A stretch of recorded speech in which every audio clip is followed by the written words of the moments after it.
मेटे फिनोलेक्स कंपनीत मॅनेजर आहे। मी तुम्हाला आता फिल्टरटेशन आणि ऑटोमायझेशन हे ड्रिपमध्ये काय महत्त्व असतं ते समजून सांगणार आहे।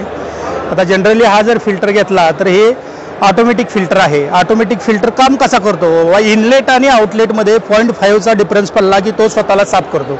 इथं आपण त्याला स्कॅनर बसवलेला आहे।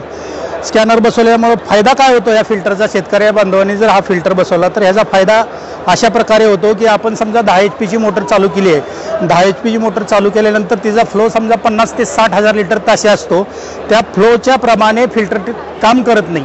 हे जर फिल्टर बसवलं तर स्वतःला ज्यावेळेस तो अपडेट करतो 0.5 kgला, त्यावेळेस पूर्ण आपल्याला मोटरची जी कॅपॅसिटी आहे ती पूर्ण वापरता येते।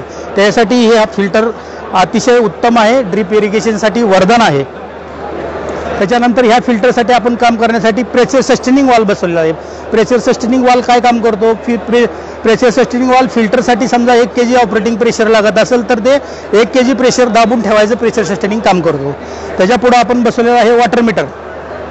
वॉटर मीटर काय काम करतो, वॉटर मीटर आपण कुठल्या वॉलला कुठल्या प्लॉटला किती लिटर पाणी द्यायचं त्याच्याप्रमाणे हा सेन्सर त्याला बसवलेला असतो, त्याप्रमाणे ते ऑपरेट करतं वॉटर मीटर। त्याच्यापुढे आपण बसवलेलं आहे फर्टिगेशन युनिट। फर्टिगेशन युनिटमध्ये आपण ए टँक, बी टँक, सी टँक अशा 3 टँक बसवलेले आहेत। ए टँक आपल्याला pH न्यूट्रल करण्यासाठी काम करते आणि बी आणि सी टँकमध्ये आपण NPK टाकतो। ज्या पिकाला कुठल्या पिकाला कुठलं NPK फर्टिलायझर पाहिजे त्याप्रमाणे आपण ह्या मशीनमध्ये जवळपास 100 प्रोग्राम करू शकतो। 100 प्रोग्राम 100 वॉलला आपण वेगळा वेगळा फर्टिगेशन प्रोग्राम देऊ शकतो। हा त्याचा बेनिफिट आहे या मशीनचा। त्याच्यानंतर हा जो फिल्टर आहे हाच फिल्टर ह्या कॅपॅसिटी आहे, समजा ह्याची 1 लाख लिटर कॅपॅसिटी असेल तर ह्याची 2 लाख लिटर कॅपॅसिटी आहे। काम दोन्हीचं एकच आहे, हे मल्टी स्क्रीन आहे। हे मल्टी स्क्रीन कशा प्रकारे काम करत आहे, इनलेट आणि आउटलेटमध्ये प्रेशर आल्यानंतर हे स्वतःला साफ करायचं काम करते। मल्टी स्क्रीन 5 स्क्रीन बसवलेले आहेत त्याला।